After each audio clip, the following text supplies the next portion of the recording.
হয়েছে ব্যাপারটা, 84 লক্ষ জনই ভ্রমণ করবার পর কাদা সাদা মাত্র 4 লক্ষ হরিবলার জন্ম পেয়েছে, তাই না?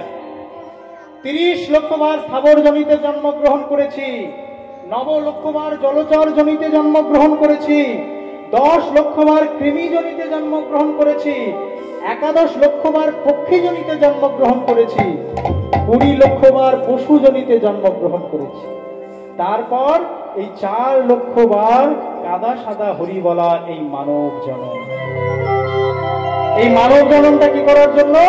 না হরি সাধন ভজন করবার জন্য। এটা কে ভাবছেন? না, এটা স্বয়ং কৈলাসপতি ভোলানাথ তিনি ভাবছেন। কৈলাসপতি ভোলানাথ তার বয়স যখন 52 বৎসর, ভালো করে মন দিয়ে শুনুন, ভোলানাথের শান্তিপুরের সেই বুড়া মালি যখন তার বয়স 52 বৎসর, তিনি 3টি করে তুলসী পত্র সুরধুনী গঙ্গার জলে ভাসিয়ে তিনি বলতেন, জয়তি জয়তি দেব বৃন্দারণ্য পুরন্দর শ্রীমান মদন গোপাল শ্রীতানাথস্বতী। হে ভগবান, হে দয়াময়, তুমি এই ধরিত্রীর বুকে এই পাপাচারী অত্যাচারীদেরকে রক্ষার জন্য কবে আসবে? তুমি তো বলেছিলেন গীতাতে, यदा यदा हि धर्मस्य ग्लानिर्भवति भारतम अभूर्तनम धर्मस्य तदात्मानं सृजम्यहम् परित्राणं साधुनं विनाशाय च दुष्कृतं धर्मो संस्थापनार्थाय सम्भवामि युगे युगे। তবে আর কবে আসবে আমাদেরকে রক্ষা করবার জন্য? ভগবান যখন এই ভোলানাথের করুণ আর্তনাদ শুনলেন, আর ঠিক থাকতে পারলেন না। সিংহাসন যখন তার টলে গেল, তিনি তাড়াতাড়ি করে সচী মায়ের কোল আলো করে নেমে এলেন। মহাপ্রভু কতদিন লীলা করলেন? সারা জীবনে 42টা বৎসর, 48টা বৎসর লীলা করেছিলেন। 24 বৎসর নদিয়ার লীলা, 6 বৎসর তিনি বিভিন্ন স্থানে সন্ন্যাস ধর্ম নিয়ে ঘুরে সন্ন্যাসী হয়ে ঘুরে সন্ন্যাসী লীলা প্রকাশ করেছেন। 24 আর 6 30, আর বাকি 18টা বৎসর পুরীর সিংহদ্বারে জগন্নাথ মন্দিরের সম্মুখে উদ্দণ্ড হরিনাম সংকীর্তন করেছেন, আর অন্তরঙ্গ ভক্তদের নিয়ে গম্ভীরা লীলা তিনি প্রকাশ করেছেন। তাহলে এমন লীলা যখন প্রকাশ করেছে, ভগবান চৈতন্য মহাপ্রভু যখন 48 বছরের লীলার মহাপ্রয়াণ ঘটেছে মায়না, মহাপ্রয়াণ যখন ঘটেছে, সেই সময় কি হয়েছে না, ওই ভোলানাথের বয়স হয়ে গেছে, শান্তিপুরের বুড়া মালির বয়স হয়ে গেছে 100 বছর। 52 বছর বয়স ছিল যখন মহাপ্রভু জন্মগ্রহণ করেছে, আর বাকি 48 বছর লীলা প্রকাশ করেছে। তাহলে 52 আর 48 যোগ করলে হয় 100 বছর। যে ভক্ত ভগবানকে জন্মাতে দেখেছে, যে ভক্ত ভগবানকে লীলা প্রকাশ করতে দেখেছে, যে ভক্ত ভগবানের মহাপ্রয়াণ দেখেছে, সেই ভক্ত আর কি সে ধরিত্রীর বুকে থাকতে চায়? তার কারণ ভগবান চলে গেছে, তাহলে আর সে থাকতে চাইছেন না। তারপরে 7 বৎসর অতিবাহিত করে তিনি আবার ফিরে গেলেন সোনার কৈলাসে।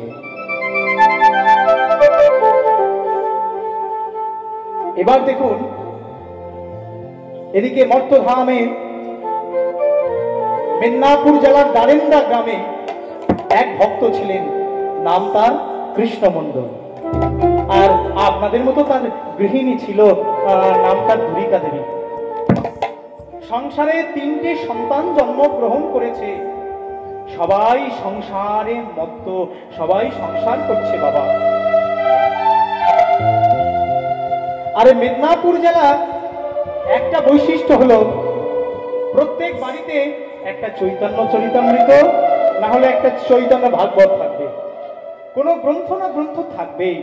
আপনাদের কারোর যদি বাড়ি মেদিনীপুর জেলায় হয়, বা বাপের বাড়ি মেদিনীপুর জেলায় হয়, বা আত্মীয়র বাড়ি মেদিনীপুর জেলায় হয়, দেখবেন যে ঘরের সম্মুখে ঢোকবার মুখে একটা তুলসী মঞ্চ, আর শাস্ত্র ঘরে একটা না একটা থাকবে। প্রত্যেক দিন কর্ম সমাপ্ত করে ঘরে বসে পরিষ্কার হয়ে সন্ধ্যা প্রদীপ জ্বালিয়ে গোবিন্দের কাছে এই শাস্ত্র অধ্যয়ন করে।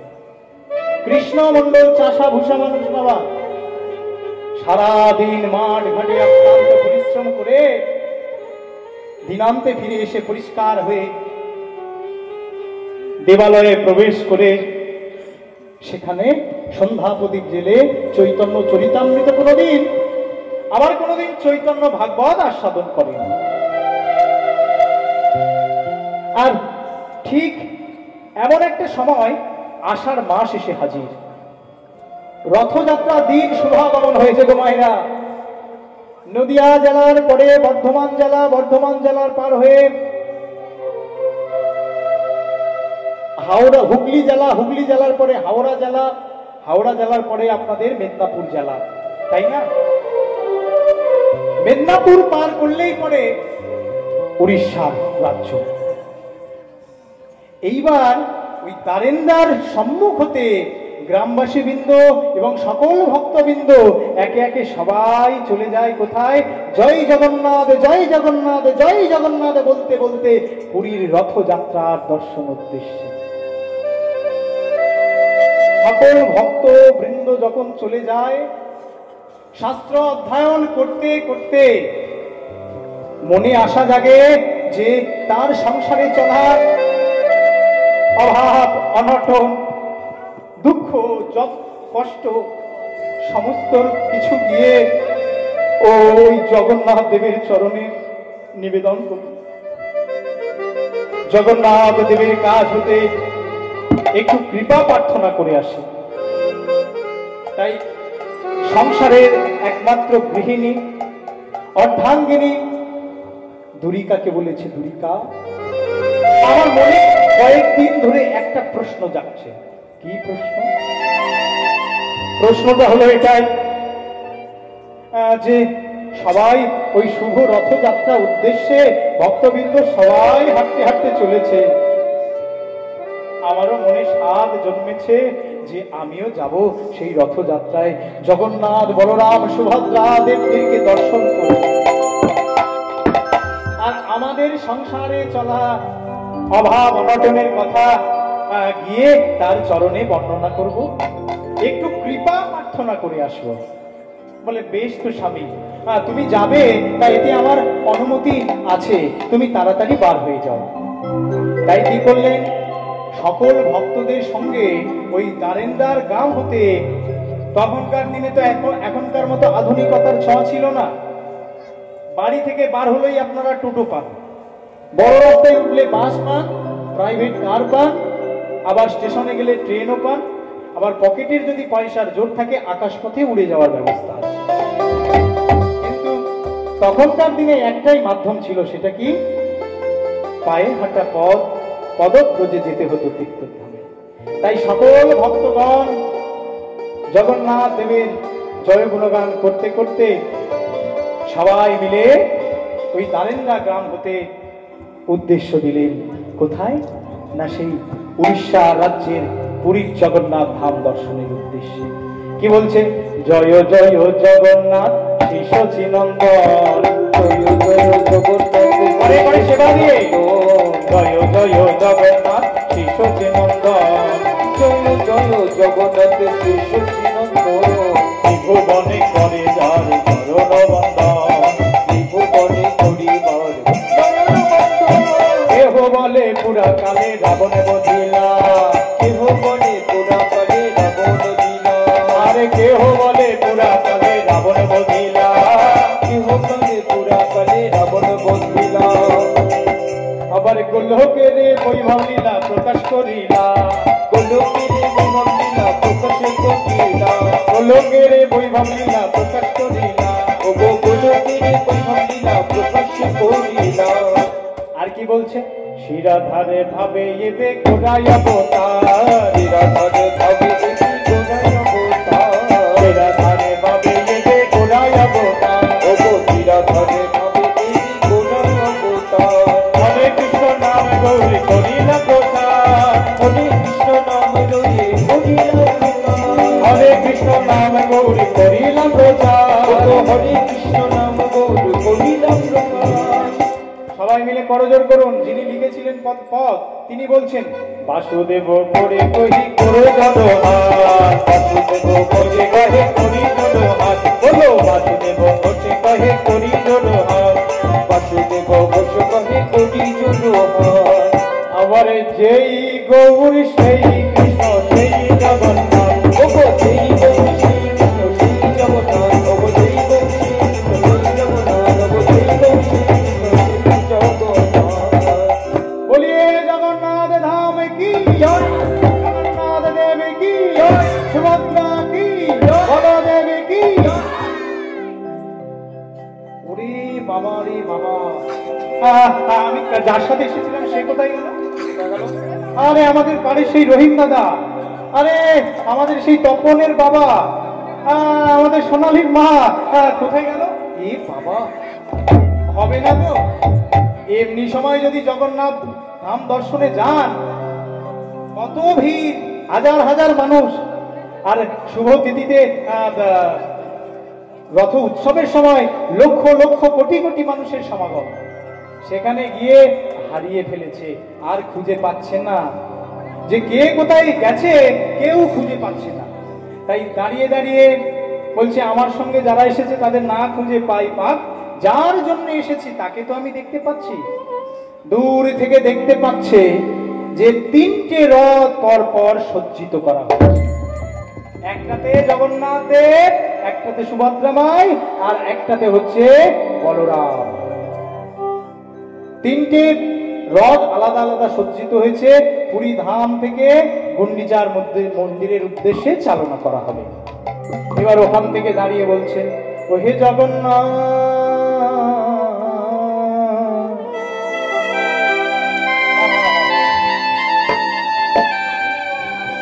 আজ আমি যাদের সঙ্গে এসেছিলাম তাদের তো আমি সব হারিয়ে ফেলিলাম। সাধে কি হারিয়ে ফেলেছে? এখানে তত্ত্ব লুকিয়ে আছে। কি তত্ত্ব? যদি ভগবানকে পেতে যাও, তোমার মায়াকে ত্যাগ করতে হবে। আপন ভাই, আপন বন্ধু সবাইকে ত্যাগ করে চিত্ত মন তার চরণেই নিবেদন করতে হবে। সবাই একে একে আমার সঙ্গ ত্যাগ করেছে, কিন্তু আমি যেখানে এসেছি এই জগন্নাথ ধামে, এই পুরীতে, আমি তোমার দিকে তাকিয়ে বলছি, জগন্নাথ তুমি তো জানোই আমার সব বিষয়। আমার সংসারে 3 সন্তান আছে, আর আমার এক হতভাগিনী অভাগিনী স্ত্রী আছে, নাম হচ্ছে দুরিকা। আমাদের সংসারে দুবেলা দুমুঠো অন্ন জোটে না, কোনদিন খাওয়া হয়, কোনদিন সেবা হয় না। হে জগন্নাথ, আমি এসেছি তোমার কাছে, আমি কিছু চাইব বলে।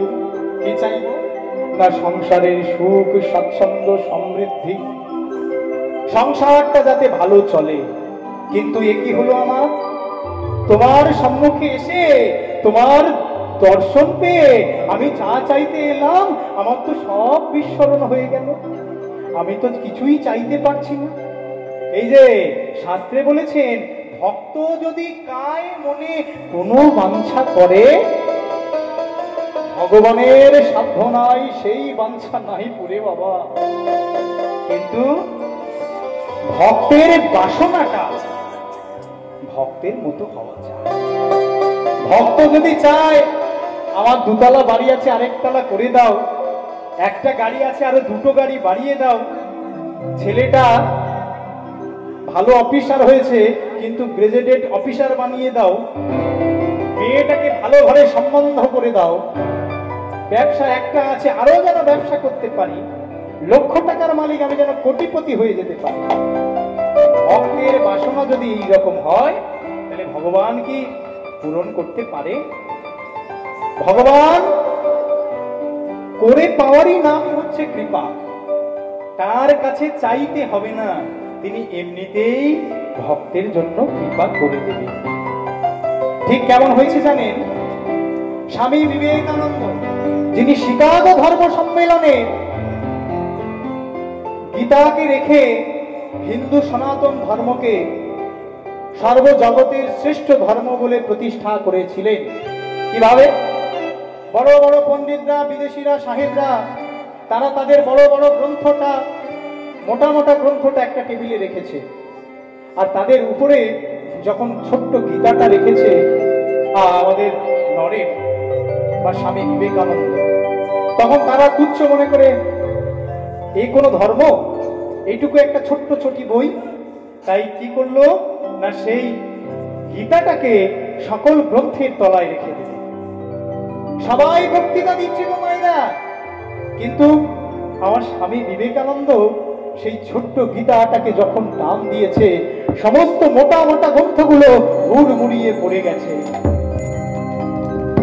তিনি প্রমাণ করেছিলেন যে সকল শ্রেষ্ঠ সনাতনী ধর্মটা সবচেয়ে পুরাতন এবং ঐতিহ্যশালী সংস্কৃতিবান ধর্ম। কিন্তু এই ধর্ম, আমাদের আভিজাত্য অহংকার করার মতো ধর্মটা আস্তে আস্তে অবক্ষয়ের পথে চলে গেছে।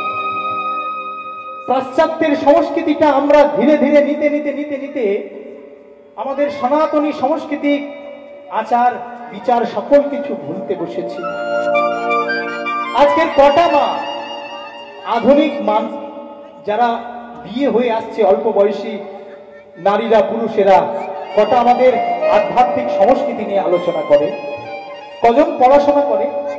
কিন্তু আপনারা যারা এখানে বয়স জ্যেষ্ঠা বয়স্কারা বসে আছেন, আপনারা যখন বিবাহ করে এসেছিলেন, হয়তো আপনাদের শাশুড়ি, ননদিনী বা শ্বশুর মশাই আপনাদেরকে কোনো না কোনো শাস্ত্র গ্রন্থ অধ্যয়ন করতে দিতেন, আর যদি বা না দিতেন, কোনো একটা স্থানে পাঠ হতো, সেখানে বসে আপনারা আস্বাদন করতেন। এখনকার সংস্কৃতিটা কেমন হয়ে গেছে? ওই সকাল সন্ধ্যায় বোকা বাক্সের মধ্যে কানেকশন লাগিয়ে আপনারা চোখে পাতা সেই টিভির পর্দাতে দিয়ে কার কটা বউ, একটা না দুটো, তিনটে না চারটে, কিভাবে শাশুড়িকে অত্যাচার করছে, কিভাবে শ্বশুরকে অত্যাচারিত করছে, এই সবগুলো দেখতে দেখতে আমাদের সংস্কৃতিটা একেবারে গল্লায় চলে যাচ্ছে। আমাদের গর্ভে যদি ছোট্ট ছোট্ট সন্তান, গর্ভজাত শিশু থাকে, তাহলে মাতা পিতার গুণাবলী তারাও পেয়ে যায়। তাই আমাদের সংস্কৃতিটা ঐতিহ্যশীল সংস্কৃতি, যে সংস্কৃতির প্রাপ্তির আসে ইসকনে গিয়ে বিদেশিরা এসে ধুলা কাদায় কোটি কোটি টাকা পয়সা ছেড়ে দিয়ে এসে মলিন হয়ে ধুলা কাদায় গড়াগড়ি যাচ্ছে, সাধের হরে কৃষ্ণ নাম হরিবোল ভালো করে উচ্চারণ করতে পারছে না, হরে কৃষ্ণা উচ্চারণ করছে। তাহলে তারা যদি এই সংস্কৃতিটা আস্বাদন করতে পারে, আমাদের ভগবান নিমাই আমাদের ঘরের ছেলে, যেচে সেধে কেঁদে কেঁদে আমাদের জন্য নাম বিতরণ করেছে, আমরা আমরা কেন বলতে পারবো না? তাই না মা? আমাদেরকে একটু সংযত হতে হবে। এখনো সমাপ্ত হয়নি, এখনো ধ্বংস হয়ে যায়নি। সনাতনীরা যদি আমরা ঐক্যবদ্ধ হই, তাহলে আমাদের হিন্দু সংস্কৃতি পুনরায় আবার জাগ্রত হবে, জাগ্রত হবে, জাগ্রত হবে। ভারত আবার জগৎ সবাই শ্রেষ্ঠ আসন লবে। প্রেম সে বলুন নিতাই গৌর হরি বল।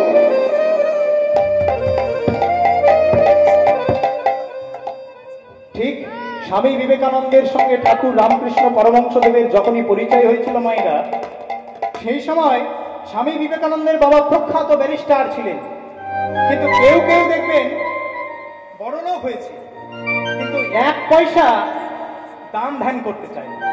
পরিবাসনের উদ্দেশ্যে যদি মাধুগিরি করতে যায়, 1 টাকা দিয়ে তাড়িয়ে দেয়, কিন্তু ক্ষমতা আছে একটু বেশি সাহায্য করবার। তো স্বামী বিবেকানন্দের বাবা ধনী ছিলেন এবং উদার মানবী ছিলেন। তিনি কেমন? যে যা চাইতো দান করে দিতেন, অপরের খারাপ সময়ে দুর্দিনে গিয়ে পাশে দাঁড়াতেন। এইভাবে দান করতে করতে একেবারে নিজেদেরই সংসার অচল হয়ে পড়েছে। সেই সময়ে স্বামী বিবেকানন্দ গিয়ে বলছে, ঠাকুর, তোমার মন্দিরের ভবতারিণী মা, তিনি তো মঙ্গলময়ী, তিনি তো করুণাময়ী, তিনি তো প্রেমময়ী। জানি তার কাছে যা চান ভক্তদের তিনি নাকি ফেরান না। যে যা চায় মা ভবতারিণী নাকি দুহাত ভরে তাকে দান করে। তাহলে কৃপা করে মা, করুণা করে মা, প্রভু তুমি আমার জন্য একটু সংসারে সুখ স্বাচ্ছন্দ্য, একটু অর্থ চেয়ে দাও না। বলে, ওরে পাগল, প্রয়োজনটা তোর, আর চাইতে বলছিস আমাকে? যদি তোর প্রয়োজন থাকে জানা, ভবতারিণী মা, মঙ্গলময়ী মা, তিনি রত্ন সিংহাসন আলো করে বসে আছে। যদি চাওয়ার হয় তুই গিয়ে চেয়ে নি। যেই না বলেছে, ঠাকুর আমি যাব, আমি যদি চাই মা আমাদেরকে দেবে। বলে, কেন দেবে না? সঙ্গে সঙ্গে ঠাকুরের কথায় নরেন গিয়ে যখন ভবতারিণী মায়ের সম্মুখে দাঁড়িয়ে মায়ের কাছে চাইতে বসেছে, মা আমায় ধন দাও, ঐশ্বর্য দাও, যশ দাও। নিজের অজান্তে নাকি বাবা ধন, যশ, ঐশ্বর্যের ফুলে চেয়ে বসেছে, মা আমায় জ্ঞান দাও, আমায় বিবেক দাও, আমার বৈরাগ্য দাও। সঙ্গে সঙ্গে চৈতন্য ফিরল, কি আমি তো এইসব চাইতে আসিনি। ফিরে গেলেন ঠাকুর শ্রী রামকৃষ্ণ পরমহংসদেব। কিরে নরেন, যা চাইতে এসেছিলি চাইলি তুই মায়ের কাছে? না ঠাকুর, আমি যা চাইতে এসেছিলাম আমি তা চাইতে পারিনি। তবে তবে তুই আবার যা। আবার যাব? আবার গিয়েছে,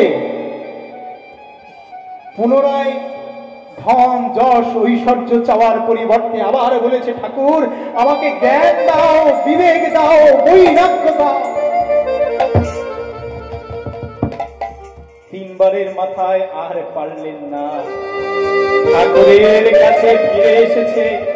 ঠাকুর বলছে, কিরে চাইলি?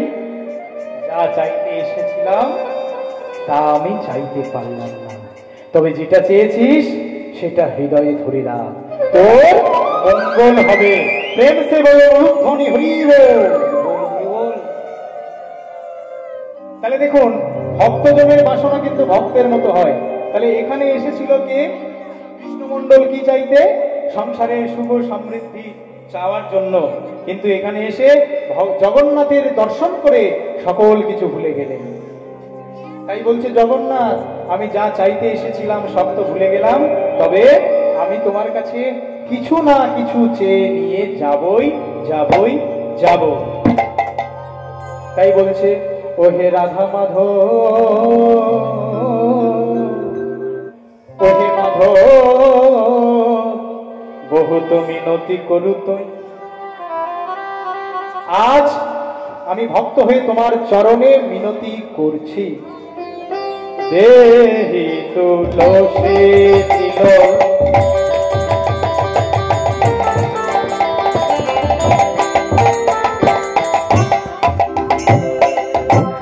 এ দেহ মন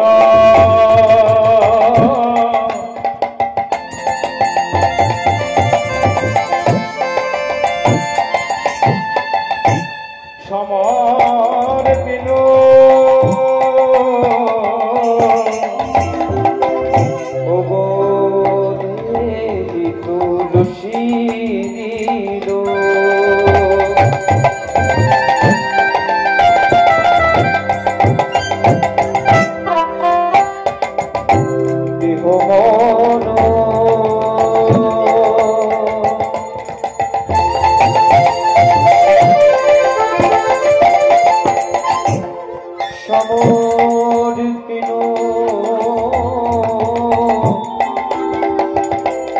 আমার দয়া জন ছাড়বি মোয় মাধব, আমার দয়া বন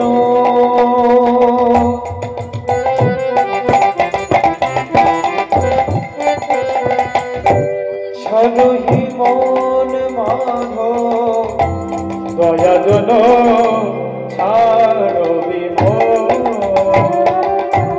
আমায় দয়া ছেড়ো না মাধব, আমায় দয়া ছেড়ো না মাধব, ওই চরণে বিনতি করি আমায় দয়া ছেড়ো না মাধব, ওই চরণে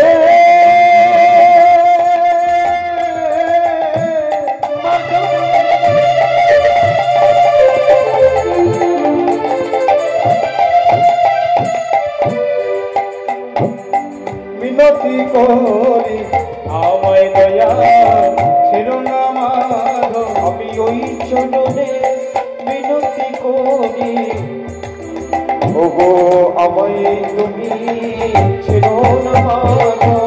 দেখুন কৃষ্ণ যারা ভজে তারা কত বড় চতুর, চাতুরালি না করলে কৃষ্ণ ভজন করা যায় না।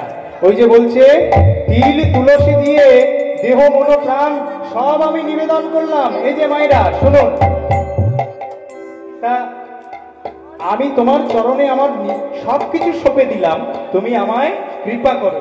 বলে কৃপা করব কি করে? তুমি আমার জন্য এতদিন কি করেছো?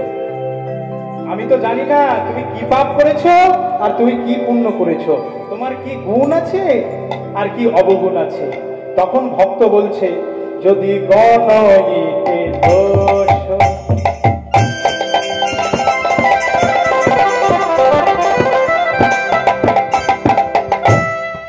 গুণলেশ নাহি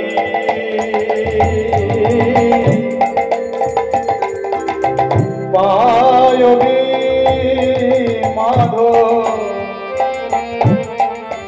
কি বলছে দেখুন মাধব, আগের থেকে আমি আমার আত্মটা তোমার কাছে সমর্পণ করলাম, তাই না? এইভাবে যদি আত্মসমর্পণটা করা যায় ভগবানের কৃপা পাওয়া যায়। যদি আমার দোষ গুণ তুমি গুণ গণইতে দোষ গুণ লেশ নাহি পাও জবতু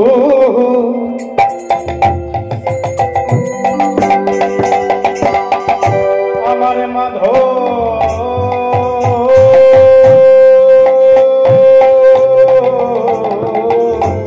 জগত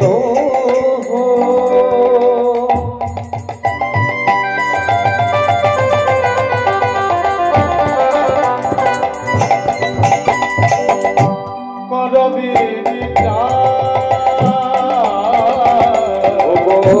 জগত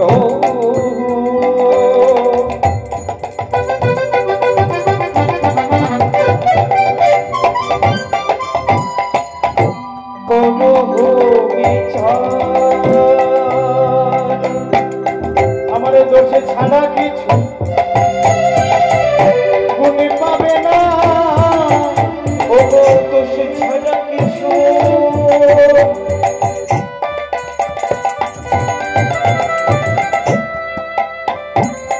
গুণ পাবে না, মাধব আমার দোষে ছাড়া কিছু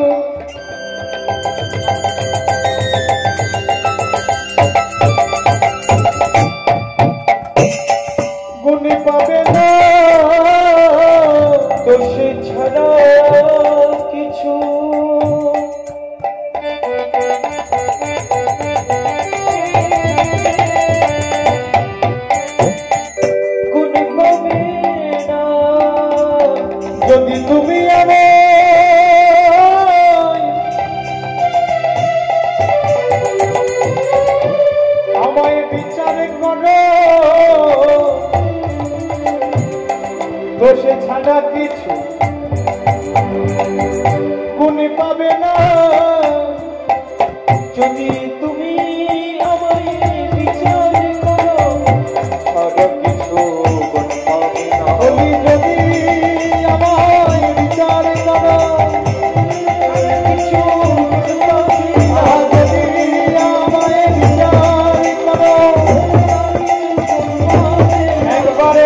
হয়ে ভগবান জগন্নাথের চরণে নিবেদন করে দিল। বলে চাইবো বলে যখন এসেছি, তবে একটা বিষয় চাইবো, কি? আমার 3 সন্তান আছে, একটা কৃষ্ণ বলা সন্তান আমার আর দ্বারিকার দিও। ভগবান বললেন তথাস্তু। কৃষ্ণমণ্ডল জগন্নাথ ধাম হতে, পুরী ধাম হতে ফিরে এলেন বাবা।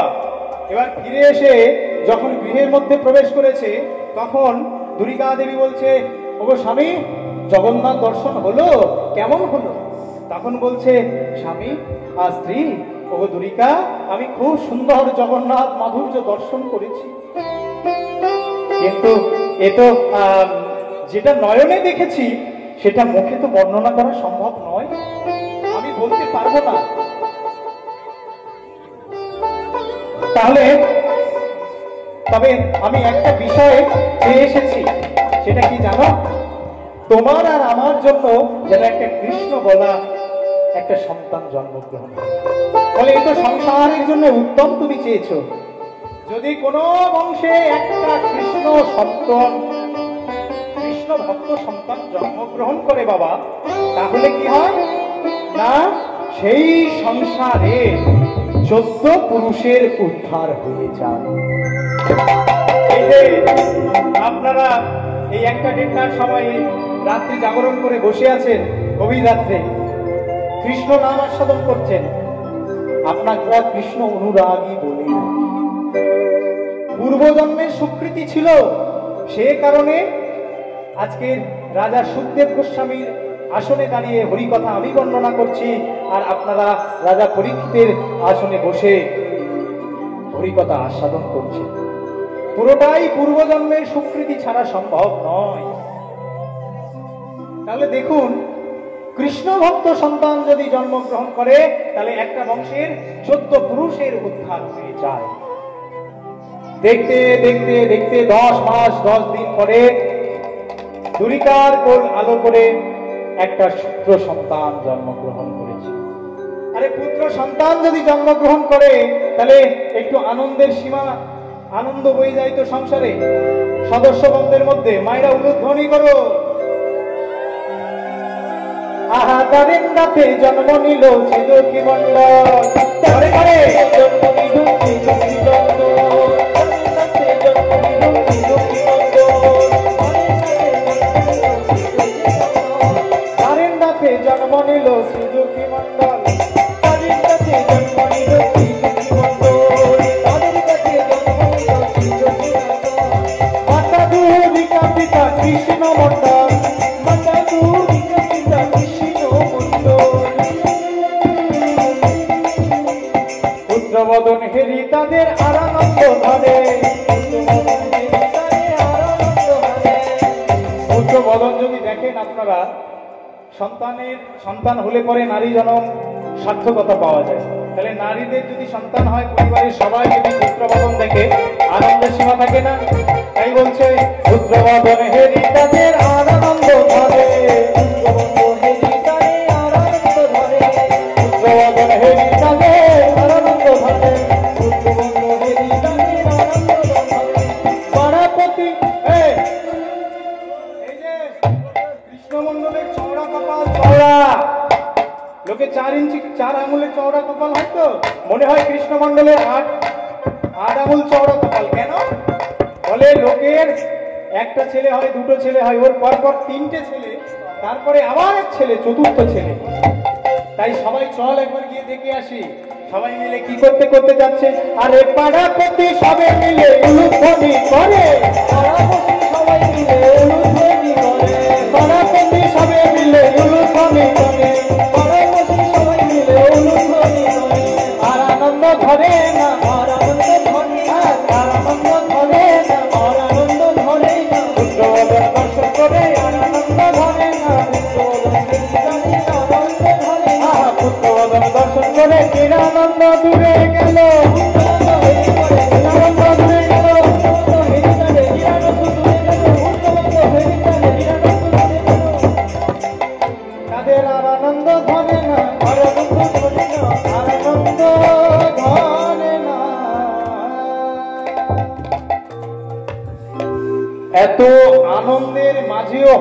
করে সবাই যেন স্তব্ধ হয়ে গেল।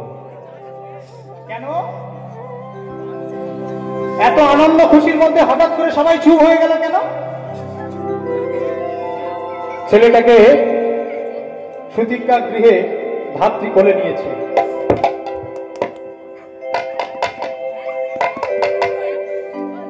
কি করতে হয়? ছেলে পুলে হলে কি করতে হয়? কাঁদাতে হয় তো।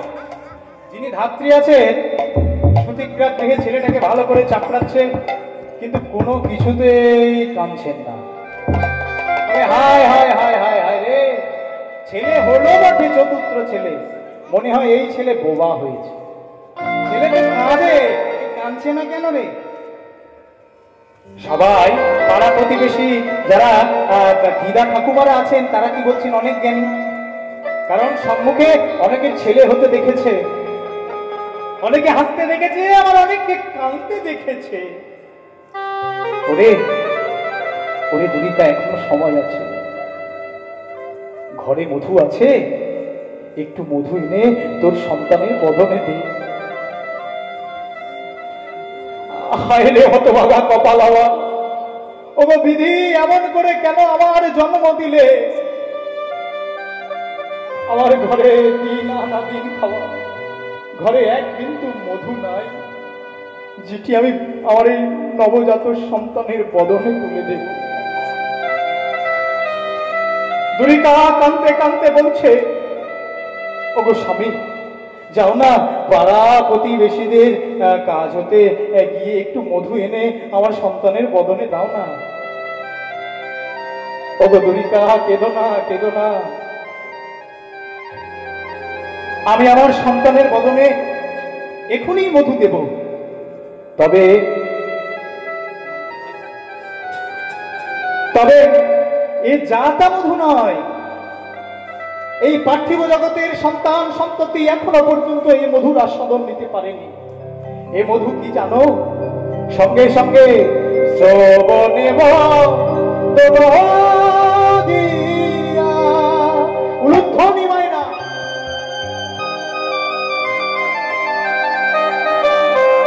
হরে কৃষ্ণ কৃষ্ণ কৃষ্ণ হরে হরে, হরে রাম রাম রাম হরে। শ্রবণে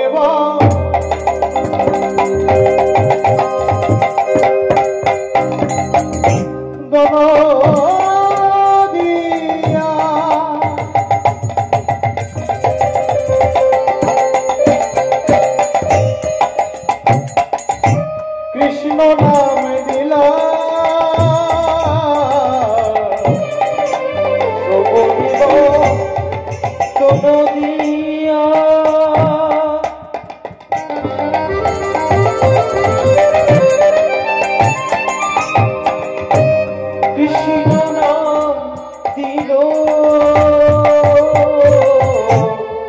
মধুর কৃষ্ণ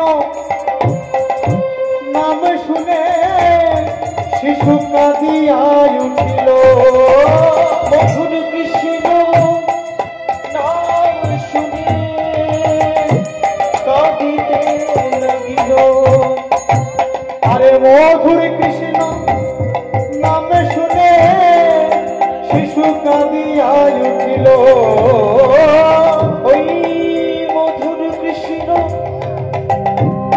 নাম শুনে কাঁদিতে লাগিল।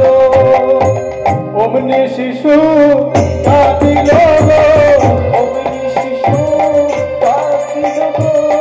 মধুর কৃষ্ণ নাম শুনে অমনি শিশু কাঁদিল গো। মধুর কৃষ্ণ নাম শুনে অমনি শিশু কাঁদিল গো। মধুর কৃষ্ণ নাম শুনে হরি হরি হরি বলো। মধুর কৃষ্ণ নাম শুনে হরি হরি হরি বলো। মধুর কৃষ্ণ নাম শুনে হরি হরি হরি বলো। মধুর কৃষ্ণ নাম শুনে হরি হরি হরি বলো। মধুর কৃষ্ণ নাম শুনে হরি হরি হরি বলো।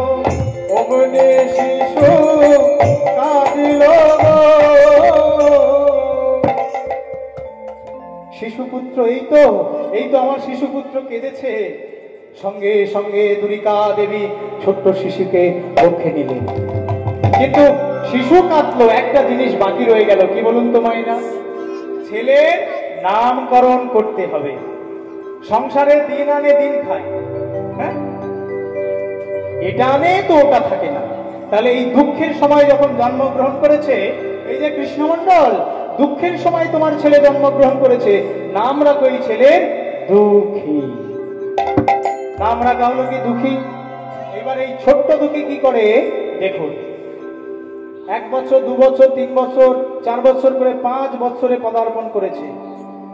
ছোট থেকে দেখে যে বাবা প্রত্যেক দিন সন্ধ্যাবেলায় মন্দিরে প্রবেশ করে শাস্ত্র অধ্যয়ন করেন, ভাগবত পাঠ করেন, চৈতন্য চরিতামৃত পাঠ করেন, যেখানে সার মর্ম কি, সার বস্তু কি, মানব দেহ হচ্ছে কৃষ্ণ ভজনের জন্য।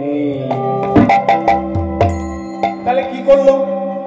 তখন মনে মনে চৈতন্য হলো যে আমার বাবার তো আরো 3 ছেলে আছে, কিন্তু আমি 4র্থ নম্বর ছেলে, সুখে শান্তিতে বাবার সঙ্গে সংসার করছে, তাহলে আমি এই দেহটা আর সংসারে নিমজ্জিত করব না, সংসার রসে আমার এই দেহটা আর ভিজাবো না। কি করব না, আমার এই দেহটা আমি কৃষ্ণ ভজনে ভাসিয়ে দেব। এই বলে মনস্থির করেছে, পালানোর ছক করছে, সংসার ছেড়ে বাড়ি ছেড়ে চলে যাবে। একদিন রাত্রির বেলা বাবা মা ঘুমিয়ে পড়েছে, ওই বাবা মার চরণে প্রণাম করে গভীর রাত্রে কি বলছেন জানেন? আমি চলে যাই, শুধুই বলে যাই, আমি চলে যাই, আমি চলে যাই।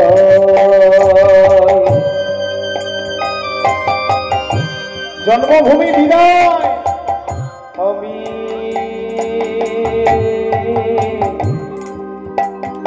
ওগো আমি চলে যাই,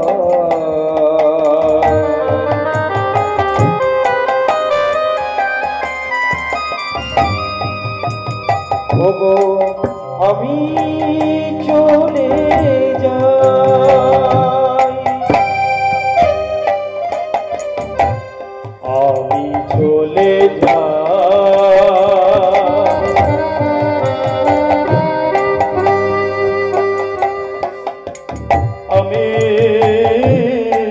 চলে যাই,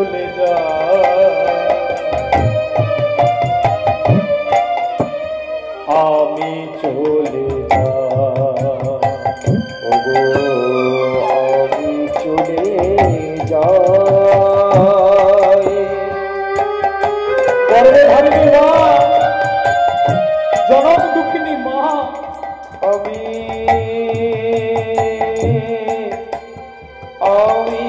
চলে যাই,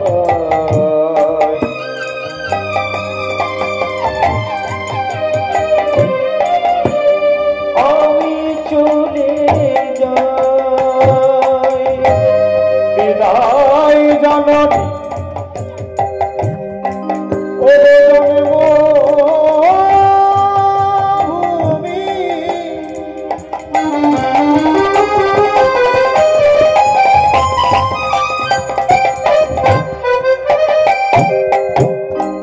দাও গো বিদায়,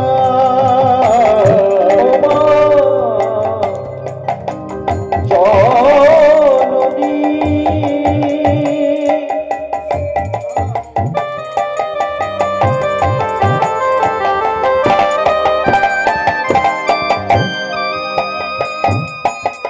জন্মভূমি,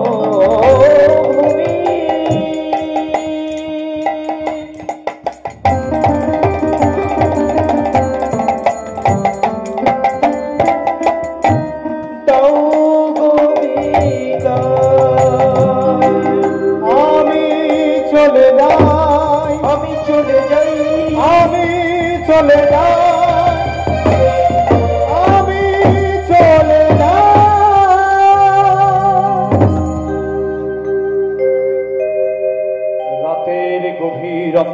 দুয়ারে জননী জন্মভূমি, পিতা মাতাকে প্রণাম করে, ওই জন্মভূমির মাটিকে প্রণাম করে মিদনাপুর দারিন্দা গ্রাম ছেড়ে হাওড়া জেলা, হুগলি জেলা পার হয়ে বর্ধমান জেলায় প্রবেশ করেছে।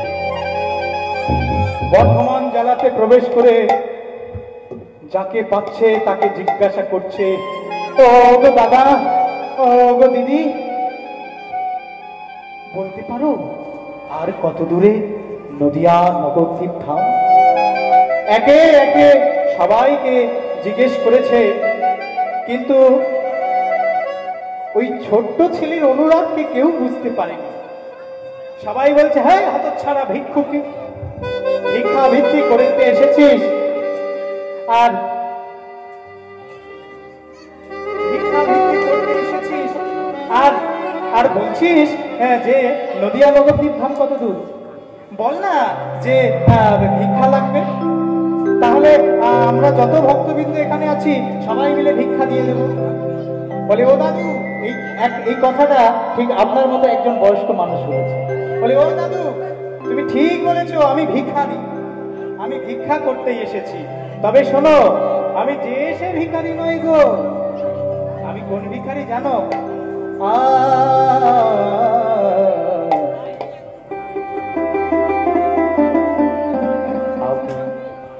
প্রেমের ভিখারি, প্রেম ভিক্ষা করি দাঁড়াই দারে দারে। আমি কিসের ভিখারি? প্রেমের ভিখারি। উলুধ্বনি মাইরা, প্রেমের ভিখারি, প্রেম ভিক্ষা করি দাঁড়াই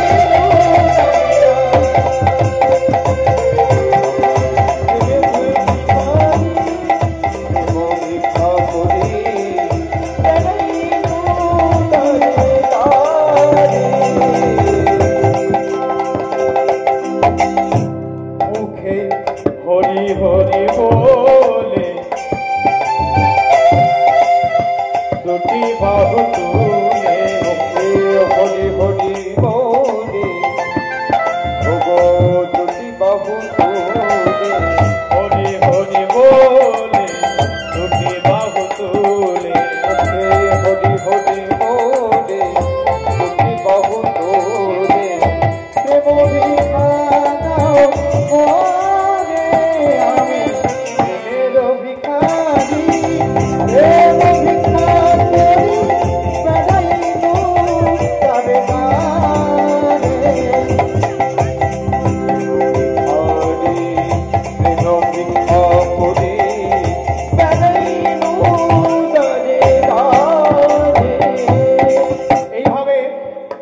তার কাছে বলেছে, আমি প্রেমের ভিখারি, আমায় ভিক্ষা দাও। তখন এই কথা শুনবার পর তখন বুঝতে পারলেন, ও তুমি প্রেমের ভিখারি, কোনো কানা করি নেবে না। তবে কোথায় যেতে চাইছো? আমি নদিয়া নবদ্বীপ ধাম যেতে যাচ্ছি। বলতে, সোজা চলে যাও। এই বলে কৃষ্ণ নাম করতে করতে সোজা গিয়ে হাজির হলেন কোথায়? গুরুদেব হৃদয় চৈতন্য প্রভুর কাছে। হৃদয় চৈতন্য প্রভুর কাছে কালনাতে গিয়ে যখন হাজির হয়েছে, বলছে, গুরুদেব আমায় তুমি কৃপা করো। বলে, কে? বলে, আমি হলাম দুঃখী। বলে, কোথা থেকে এসেছিস? না, মেদিনীপুর জেলার দারেন্দা গ্রাম হতে। এই যে মেদিনীপুর জেলার দারেন্দা গ্রাম থেকে কি করতে এসেছিস? বলে, সংসারে আমি আর থাকতে চাই না, কৃষ্ণ ভজনে আমার দেহ মনোপ্রাণ ভাসাবো বলে আপনার চরণে এসেছি, আমায় তুমি দীক্ষা দাও। বলে, দীক্ষা? আর তুই? সে তো আকাশ আর পাতাল সম্পর্ক। বলে, কেন? বলে, দীক্ষা নেব বললেই কি দীক্ষা দেওয়া যায়? যাকে তাকে দীক্ষা দেওয়া যায় না। দীক্ষা নিতে গেলে আগে পরীক্ষা দিতে হয়। কেমন পরীক্ষা? দেখুন, একটা ভক্ত কি করেছে না, যখন এক সাধু বাবার কাছে গিয়েছে দীক্ষা নেওয়ার জন্য, ভালো করে চিত্ত নিবেশ করে শুনুন। সাধু বাবা কি করেছেন, একটা কলসি দিয়েছে আর বলেছে, এই কলসিতে করে জল নিয়ে তুই প্রত্যেক দিন কৃষ্ণের এই বাগানে ফুলের বাগানে জল দিবি আর ফুল করবি, সেই ফুলগুলো তুলে আমায় দিবি, আমি মালা করব। 6 মাস অতিবাহিত হয়ে গেছে, দেখতে দেখতে আর পারছে না, অধৈর্য হয়ে সেই মাটির কলসিটাকে ছুঁড়ে ফেলতে যাচ্ছে। অমনি কলসি বলছে, এই যে দাঁড়াও, কি করো? কৃপা হচ্ছে না গুরুদেবের, এটা তোমার ভুল, তোমার ব্যর্থতা। কিন্তু তুমি জানো এখানে আমি কি করে কৃপা পেয়েছি? টাকা দিয়ে চলে যাবেন? খুব ঘুম পেয়ে যায় রে, আর 1 ঘন্টা থাকতে হতো। যাই হোক, মাধুর্য লীলার দিকে আস্তে আস্তে যাচ্ছি। দেখুন, চিত্ত বিবিষ্ট পরম এক প্রাপ্তি অনুভব করবেন। এই শিক্ষাগুলো জীবের দরকার। দেখুন কি বলছে না, অনুরাগী ভক্ত হলে পরে আস্তে আস্তে, এবার যারা অর্থ দিতে আসবেন, দান করতে আসবেন, একেবারে সমাপ্ততে দেবেন, হ্যাঁ, মাঝখানে আসবেন না, কেমন? যখন গুরুদেবের কাছে গিয়েছে, গুরুদেব তো বলেছে দীক্ষার জন্য পরীক্ষা দরকার। তা কেমন হয়েছে, যখন এক ভক্ত এক কলসি নিয়ে 6 মাস জল এনেছে, ওই গোবিন্দের বাগানে, পুষ্প বাগানে দিয়েছে, কিন্তু কি হয়েছে, গুরুদেব তাকে কোনোদিন ডেকে বলছেও না যে এবার থাম, আমি তোর দীক্ষা দেব। তার কি করলো, সেদিনকে রেগে মেগে গিয়ে ওই ভক্ত মাটিতে আছাড় মারতে যাবে কলসিটা। যখন মাটিতে আছাড় মারতে যাবে কলসিটা, এই সময় মাটির কলসি কথা বলছে, তোমার কৃপা হচ্ছে না, এটা তোমার ব্যর্থতা। কিন্তু তুমি জানো যে কত কৃপা বলে, কত ভাগ্য বলে আমি কৃষ্ণ সেবায় নিজেকে নিয়োজিত করতে পেরেছি। এই যে কুমোর কি করে, প্রখর গ্রীষ্মের তাপদাহের আগুনে জমিতে পড়ে থাকে, দাউ দাউ করে মৃত্তিকা আগুনে জ্বলে যায়। সেই মৃত্তিকা গাড়িতে করে তুলে এনে পা দিয়ে জল দিয়ে ভালো করে মারিয়ে কাকড় ঘাস সমস্ত নুড়ি তার থেকে পুরো আলাদা করে। তারপরে কি করে, সেটা কাঠের চাকতির মধ্যে ফেলে ভালো করে চাকার মধ্যে ঘুরিয়ে আঙুলের কারুকার্য দিয়ে মাটির পাত্রের আকার দেয়। এখানেও কি আমার কষ্ট শেষ? না, আরো কি হয়, তারপর সেই মাটির পাত্রগুলোকে নিয়ে রৌদ্রে শোকানো হয়। ভাবলাম এবার শেষ, গ্রীষ্মকালের প্রখর তাপ। তারপর কি হলো, এবার দাউ দাউ করে জ্বালা চুল্লির আগুনে আমাদেরকে সারিবদ্ধভাবে রেখে দেয়। পুড়ে যখন লাল হয়ে যায়, ঠান্ডা হয়ে যাওয়ার পর আস্তে আস্তে বার করে গো। বার করার পরে ভাবলাম আহা, এবার আমাদের শান্তি। হঠাৎ দেখলাম কুমোর একদিন ঝাঁকাতে করে আমাদেরকে সাজিয়ে গাড়িতে করে বাজারে হাঁটিয়ে এনে একটা দোকানে দাম দর করে বিক্রি করে রেখে দেয়। ভাবলাম যাও, অনেক লোক, অনেক মানুষ দেখতে পাচ্ছি, আমাদের জীবনের একটু পদোন্নতি হয়েছে। কিন্তু কি দেখি, একজন মানুষ আসে, আমাদের কান ধরে টেনে তোলে আর চাপড় দিয়ে বাজিয়ে দেখে, সে যে গৃহ যন্ত্রণা। অবশেষে এলো কে না, তোমার এই গুরুদেব। গুরুদেব এসে কি করলো, অবশেষে আমাকে পরীক্ষা করে ভালো করে বাজিয়ে বাজিয়ে আমাকে নিয়ে চলে এলো এই আশ্রমে। কত ভক্ত সেবা করেছে আমার দ্বারা, কিন্তু তুমি পাচ্ছ না, তোমার ব্যর্থতা। তুমি আমাকে কেন কৃষ্ণ সেবা থেকে বঞ্চিত করছো? কত বড় ভাবের তত্ত্বের কথা দেখুন। তা যখন ওই দুঃখী হৃদয় চৈতন্য প্রভুর কাছে গেছে, হৃদয় চৈতন্য প্রভু বলছে, দুঃখী, দীক্ষা আমার কাছে যদি নিতে হয়, আগে আমি পরীক্ষা করে নেব তোমার এই দেহটা কৃষ্ণ ভজনের উপযুক্ত কি না। বলে কি পরীক্ষা? বলে শোনো, ওই যে আশ্রমের এক পাশে একটা কলসি আছে। বলে হ্যাঁ। ওই কলসিটা নিয়ে প্রত্যেকদিন তুমি সরোবর থেকে জল এনে আর আমার মন্দির ধৌত করবে, দেবালয় ধৌত করবে, ফুলের বাগানে জল দেবে। বলে বেশ, তাই করব। একদিন দুদিন করতে করতে করতে করতে 5-5টা বছর কাটিয়ে ফেলেছে বাবা। খালি মাথায় যদি ভরা কলসি নেই, তাহলে একবার দুবার করতে করতে 5 বছর পর আস্তে আস্তে মাথাতে ঘা, চর্মের সৃষ্টি হলো, পোকার সৃষ্টি হলো। পাছে কৃষ্ণ ভজন বন্ধ হয়ে যায়, তাই কি করেছে, ভালো করে একটা গামছা দিয়ে মস্তকটাকে ভালো করে বন্ধ করেছে। আর কলসি নিয়ে যখন প্রভাত কালে চলেছে ওই সরোবরে জল আনতে গঙ্গায়, সঙ্গে সঙ্গে হৃদয় চৈতন্য প্রভু বলে উঠল, দুঃখী দাঁড়িয়ে যা, দুঃখী এত সুখে কৃষ্ণ ভজন হয় না, এত সুখে কৃষ্ণ ভজন হয় না। মাথায় পাগড়ি বেঁধেছিস কেন? পাগড়িটা খোল।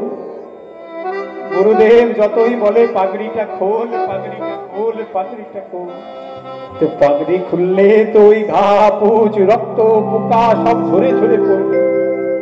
তাই কিছুতেই পাগড়িটা খুলছেন না। যখন খুলছেন না, তখন গুরুদেব ছুটতে ছুটতে এসে সেই পাগড়িটা মাথা থেকে নিজে হাতে খুলে দিয়ে অমনি চমকে উঠল না।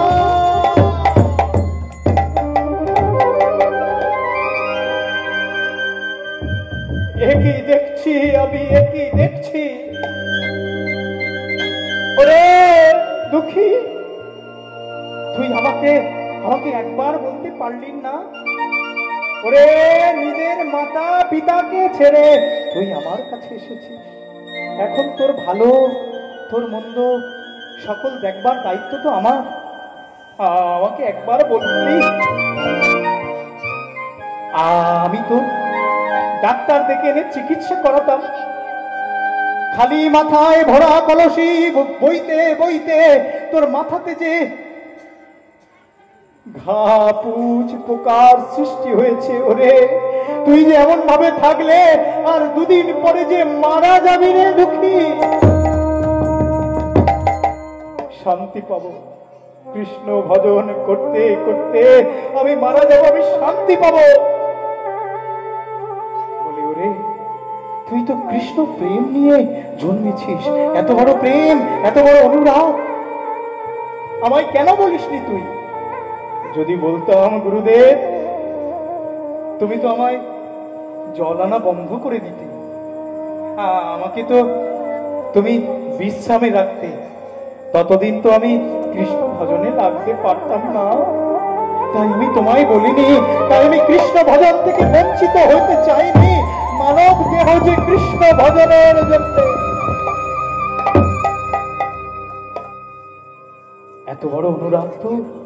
ওরে তুই তো কৃষ্ণ প্রেম অনুরাগ নিয়েই জন্মগ্রহণ করেছিস। যা গঙ্গা হতে স্নান সেরে আয়, আমি তোর এখনই মন্ত্র দেব। মাথাতে হাত দিয়ে যখনই হৃদয় চৈতন্য প্রভু স্পর্শ করলেন, অমনি দুঃখীর মস্তকতে সেই ঘা পুজ পোকা সেই জরারোগ্য ব্যাধি দূরে দূরভীত হয়ে গেল। প্রেম সে বলুন অনুধ্বনি হরি বল, হরি বল।